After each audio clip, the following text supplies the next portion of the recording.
السلام عليكم ورحمة الله وبركاته. بسم الله والحمد لله والصلاة والسلام على حبيبنا وأسوتنا وقدوتنا وشفيعنا رسول الله صلى الله عليه وآله وسلم.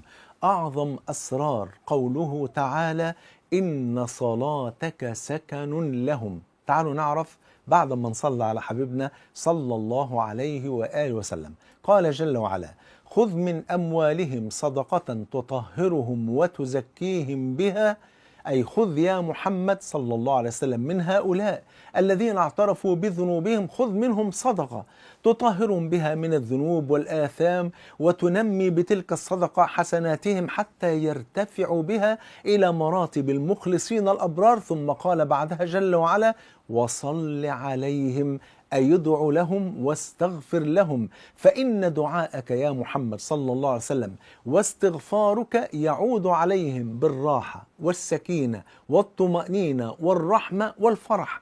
وهل هناك أحد لا يفرح بدعاء النبي له صلى الله عليه وسلم وهو مستجاب الدعاء بأبي هو وأمي ونفسي وروحي صلى الله عليه وسلم؟ والسؤال هنا بقى: فإن كانت صلاة نبينا صلى الله عليه وسلم على المؤمنين سكن وطمأنينة وسكينة ورحمة، فكيف بصلاة الله على من يصلي على رسول الله؟ الله أكبر. واضح كده؟ يعني إن كان النبي لما بيصلي علينا أن يدعو لنا يكون ذلك الدعاء وصلاة النبي علينا صلى الله عليه وسلم تكون سكن وطمأنينة وسكينة ورحمة، فكيف بصلاة مالك الملك وملك الملوك على من يصلي على النبي صلى الله عليه وسلم؟ قال صلى الله عليه وسلم كما عند أحمد بسند صحيح: من صلى علي صلاة واحدة صلى الله عليه بها 10 صلوات، ومحى عنه 10 خطيئات،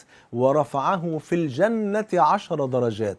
وصلاة الله على عبده بمعنى الثناء، أي يثني المولى عز وجل على عبده بين ملائكة السماوات السبع، ويغدق على ذلك العبد من رحماته سبحانه وتعالى. جمعني الله وإياكم مع الحبيب المصطفى صلى الله عليه وآله وسلم في الفردوس الأعلى. بحبكم في الله، والسلام عليكم ورحمة الله وبركاته.